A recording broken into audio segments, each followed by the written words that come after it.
அனைவருக்கும் வணக்கம். நான் டாக்டர் பொன்னரசு, மாவட்ட சேர்மன், இந்திய ரெட் கிராஸ் சொசைட்டி, கள்ளக்குறிச்சி மாவட்ட கிளை. ஸோ நம்ம இன்னைக்கு ஒரு முக்கியமான ஒரு கொண்டாட்டத்தில் இருக்கோம். அதுதாங்க தீபாவளி.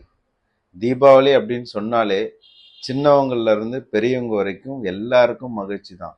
புது ட்ரெஸ்ஸு, பட்டாசு, இனிப்பு, இந்த மூணும் இல்லாத தீபாவளியே கிடையாது. ஸோ இத்தகைய தீபாவளி பார்த்தீங்கன்னா விபத்தில்லாத தீபாவளியாக அனைவரும் கொண்டாட வேணும்னு பொதுமக்களுக்கு ஒரு அன்பான ஒரு விழிப்புணர்வு பதிவு தான் இது. ஸோ நீங்கள் இன்னைக்கு சில பட்டாசுகளை வெடிக்கிறப்ப நீங்கள் கடைபிடிக்க வேண்டிய சில விஷயங்களை பற்றி தான் இன்னைக்கு நம்ம பார்க்க போகிறோம்.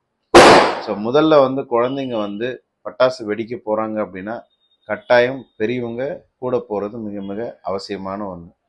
ரெண்டாவது, பட்டாசு வெடிக்க தொடங்கிறதுக்கு முன்னாடியே அருகில் ஒரு பக்கெட்லேயோ வாளியிலையோ குளிர்ந்த நீரை வச்சுக்கிறது ரொம்ப அவசியமான ஒன்று.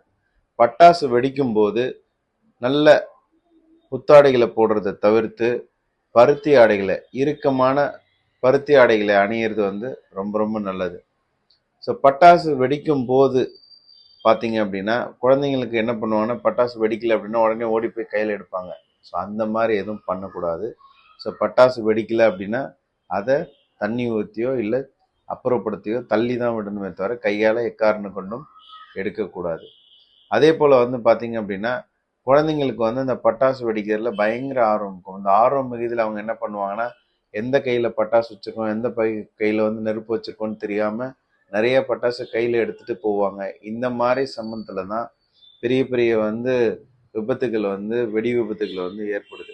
ஸோ அதனால் எந்த அளவுக்கு வெடிக்கிறாங்களோ அதை மட்டும்தான் நீங்கள் அவங்க கையில் கொடுத்து வைக்கணுமே தவிர எல்லா டைமும் எல்லா வெடியும் அவங்க கையில் ஒட்டுக்கா ஒரே இடத்துல குமிச்சு வைக்கிறது பண்ணவே கூடாது.